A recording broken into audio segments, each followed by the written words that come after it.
Hi, in this video I'll demonstrate how to use pencil art action for Photoshop. Let's start taking a look at some examples. So with the starting image and making a manual mask like this, the final result after the customization was this.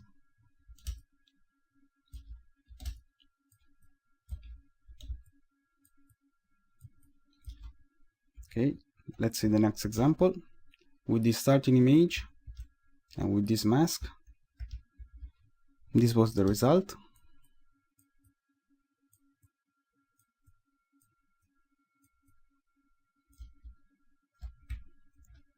And here is a variation.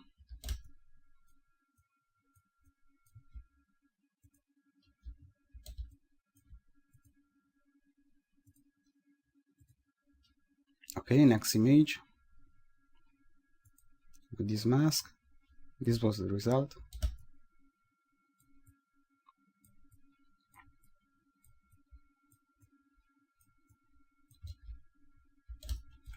Let's move on to the next.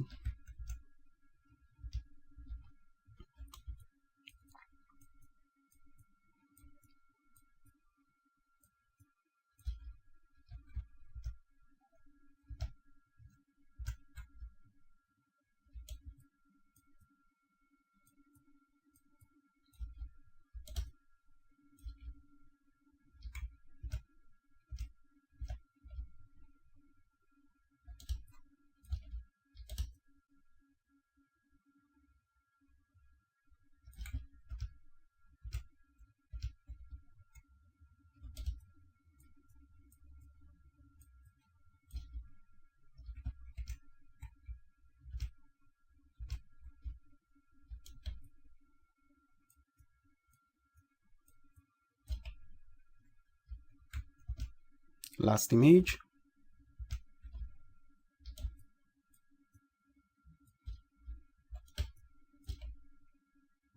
Okay, let me close all of these previews.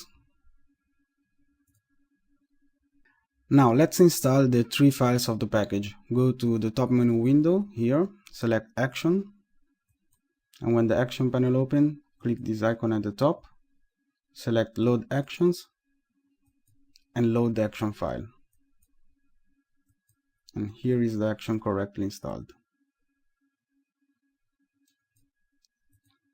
Okay, now go to menu Edit, Preset, Preset Manager. Make sure you have brush selected as preset type, select Load, and load the brush file. Do the same thing for the patterns. Select the patterns as preset type, select Load, and load the file. Okay, as you can see, also the patterns now are correctly installed. And if you open the brush preset, you can see the 28 brushes of the package. Okay, let's open an image to work with. I'll be using this one. And before using the action, there are a couple of things to check. First of all, make sure that you're working on the English version of Photoshop. If you're not on the English version of Photoshop, there is a link on the help file that shows you how to change it temporarily. Next thing, go to menu image, mode, and make sure that you're working on RGB color mode and 8 bits per channel. Then make sure that your image has a nice resolution. The bigger axis of the image should be between 2000 and 5000 pixels. And last thing, go here in the layers panel, open the menu, panel option, and make sure that the option add copy to copied layers and groups is active, like this. Then press OK. Also, one more thing about the image itself, make sure it has a nice contrast. If you check the histogram, opening the levels panel, make sure that it has a black point and a white point. If it's lacking a black point or a white point, you can adjust the levels or just apply an auto contrast like this. Okay, now let's create the basic setup of layers needed for the action. The first one is the background layer, which is the main image, and make sure that the image is marked as a background with the lock like this.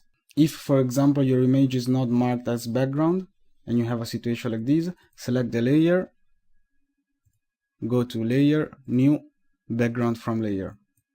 And as you can see now it is marked as background. Next, create a new layer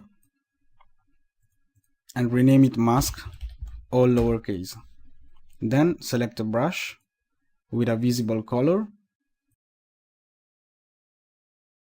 and you can use any soft brush to paint this mask. There is also one included in the package.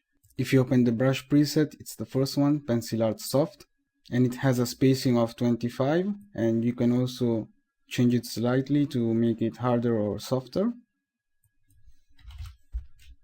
Okay, so pick the Pencil Art Soft brush, make sure that the layer mask is selected, and brush over the interested area. The portion of the image inside the interested area will come out detailed, while the rest of the image will be sketched.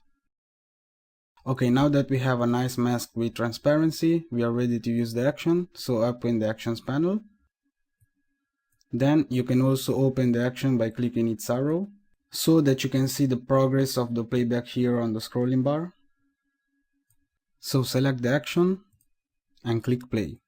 At the beginning of the playback, this message appears and it asks you to make sure that the brush tool has the opacity and flow parameters set to 100%, and you can see these two parameters here at the top. If these parameters are correctly set, you can click continue, otherwise click stop, adjust the values and play the action again. So let's click continue. The playback will take around 5 minutes and it will generate many graphical elements that can be tweaked and combined to achieve different results. And at the end of the playback a message will appear. I'm going to skip this part, so see you in a little.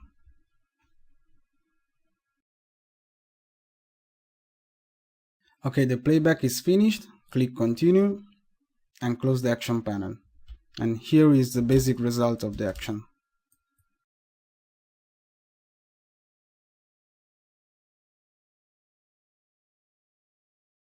As you can see here in the layers panel, the action generated a lot of layers, and the layers panel itself looks a bit messy.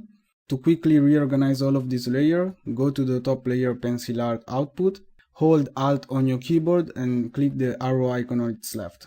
Then release Alt from your keyboard and open the group again. As you can see now the layers are better organized. Now we'll make a quick description of each one of these subgroups and how can they be modified. We will start from the bottom since it's the best sequence to follow during the customization phase. Each one of these groups can contain many other subgroups and layers, so once you know how to customize one layer, you also know how to customize all the other layers of the preset. So let's quickly hide and hide these groups to see what each one does.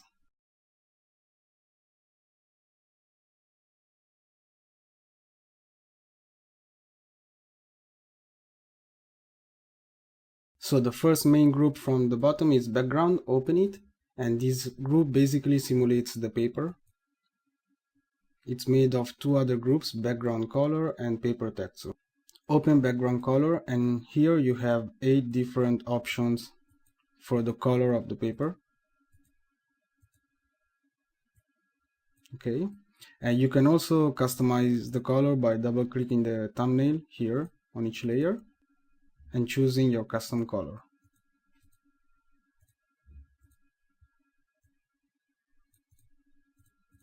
Okay, next group is paper texture, open it. Okay, here the first 3 layers simulates 3 different kind of paper. Let's see them closely. Standard paper, recycled paper, and canvas. You can choose one of these 3 layers, and also you can adapt the opacity based on the background color you choose. Okay, the 4th layer of the group is crumpled, and it creates this crumpled effect of the paper, and also here you can modify the opacity. Basically the last 3 layers you can mix them with the first 3 layers of the paper texture group. So here is normal with crumpled, here is normal with vertical noise, just this one, and this is horizontal noise.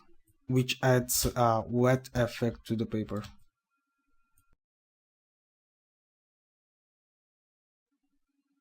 Let's close the background group and open sketched part. This is basically the part of the image that was not highlighted from the mask layer when it was created at the beginning. Inside this group there are other 3 subgroups, which are sketch lines, edge sketch, and masked area.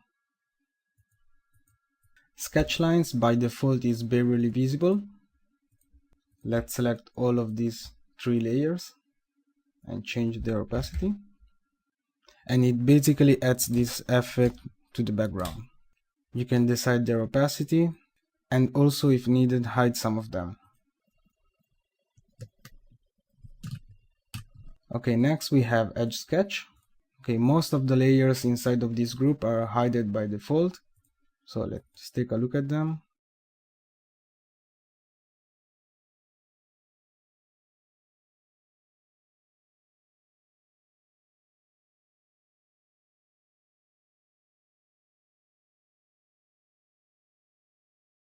And these layers basically add some sketched lines around the masked area, and you can combine them and blend them using their opacity. Next group we have masked area, and here you'll find the main sketched outlines, and as you can see they are masked and not visible in the detailed area. Also remember that you can move in or out from this group all the other layers of the sketched part to achieve different results. Okay, first 4 layers of the group are 4 outlines. Number 4, 3, 2, 1. And you can modify their opacity and keep the layers that works best with your image.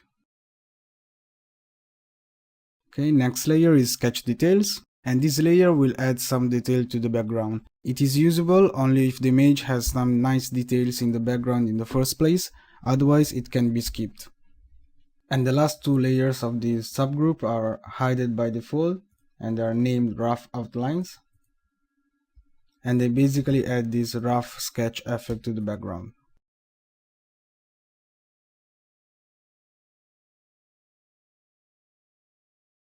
Now let's talk about some customization methods that can be applied to all the pencil effect layers. First thing that we already saw is that you can modify the opacity to blend this layer between each other. Next thing is the use of the mask channel of all these layers, and you can use the mask channel to hide or show parts of the layer.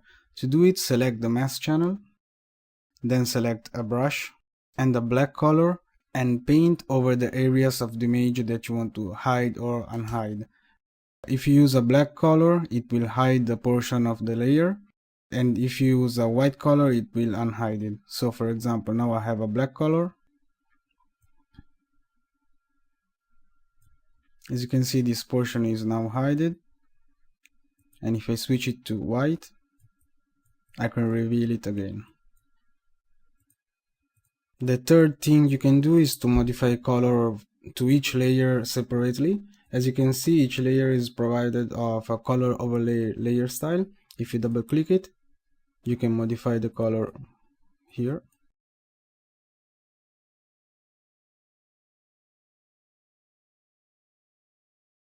And as you can see, this way you can easily customize all the layers created by the preset. If I need to clean up a bit an area of sketched part, for example, I can also select this mask channel of the main group, and with a black brush paint over the areas that I want to hide.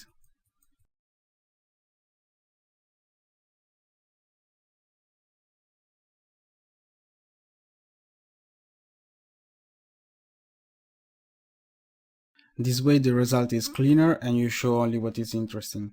Okay, the next main group is the tail part. Open the group. As you can see, this group contains many other subgroups. There are many layers inside, but the customization methods are the standard ones, so you can modify opacity, change color, and use the mask channels. So let's take a look at each group one by one. Okay, first we have this base shading, which is made of 3 other layers. You will see that in the detailed part group there will be many layers that are unhided. There's not a rule on which layer should be hidden or unhidden. It really depends on your starting image and the result that you want to achieve.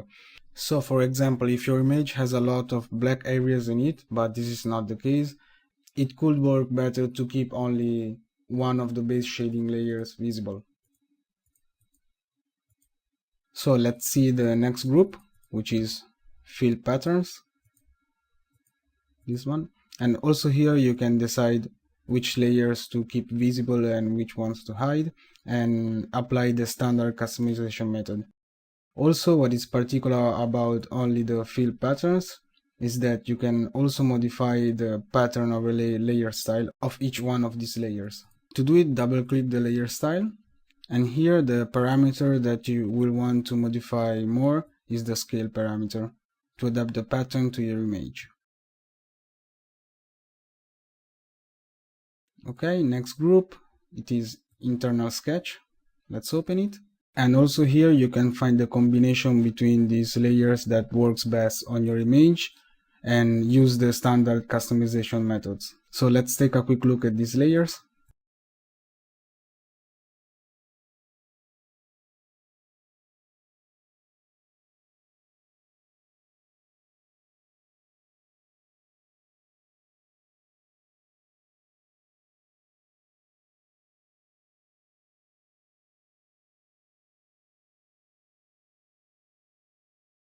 Okay, next group is external sketch, and same thing also here.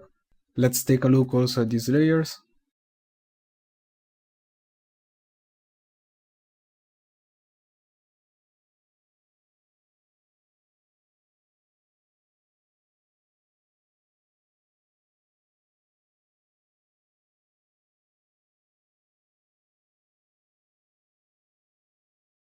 Okay, then we have the contour sketch, which is made of 4 layers.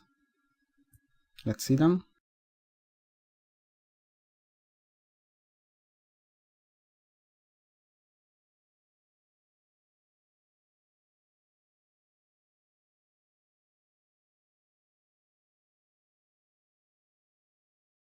And also here you can apply the standard customization methods. Next group is detailed outline, which is basically a copy of the sketched outlines. It is hidden by default and it can be useful if you want to add some dark areas to the image. Then last group of the detailed part is white parts, which is made of 4 layers. Basically the first one is an outline, is a white outline, and then we have 3 patterns. And in these 3 pattern layers you can also modify the pattern. Okay, the other 2 groups that are remaining are 2 post effects group. The first one, detailed part post effects, is focused on a detailed part, and the second one, it affects the whole image and helps to blend all the elements together. Let's take a look at them, starting from this. Okay, here at the bottom we have overlay and detail enhance, which are these 2 layers, and these 2 layers helps to give some details to the final result, and you can modify the opacity of each one of these layers, and also try overlay and soft light for each one as a blending mode. Next we have the color layer that you can unhide if you want to colorize your image, and also here you can modify the opacity. And notice that there is also a mask here, and you can shift click the mask if you want to mute it and colorize also the background. Next 3 layers are 3 simple adjustment layers for the detailed part, one for the levels, one for the hue saturation, and one for the contrast. You can double click the thumbnails of levels and hue saturation to edit them, while for the contrast you can change its opacity. Okay, the last group is the global post effects. Let's open it. As you can see at the bottom we have a subgroup which is color correction options, and inside of here you can find 8 different color options and hide them one by one and choose your favorite. You can lower their opacity to soften the effect, and also they are not indispensable to achieve a good result. Then we have the grain layer, and here you can modify the opacity if you want to have more grain in your image, like this, and also try overlay as a blending mode.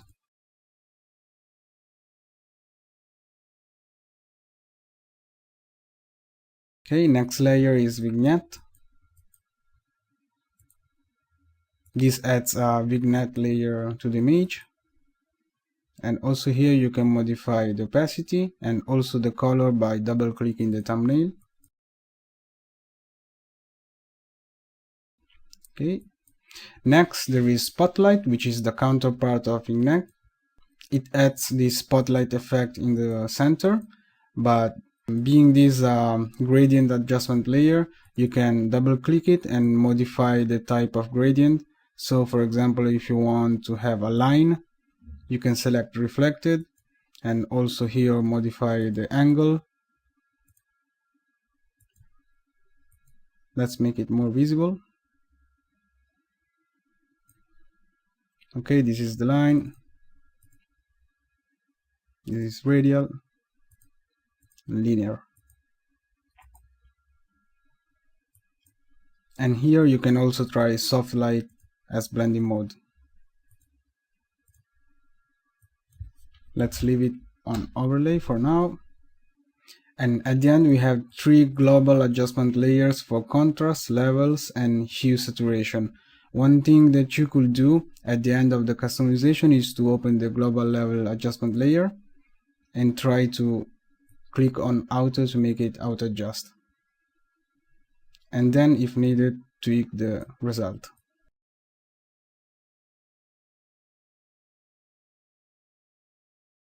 Other 2 last quick things. As said before, if you are working on an image that has a lot of black areas, try to hide some of the layers of the base shading and unhide more of the layers of the internal sketch. And at the contrary, if you're working on an image with white background like this, try to unhide or increase the opacity of the base shading, and also increase the opacity of the overlay of the detailed part.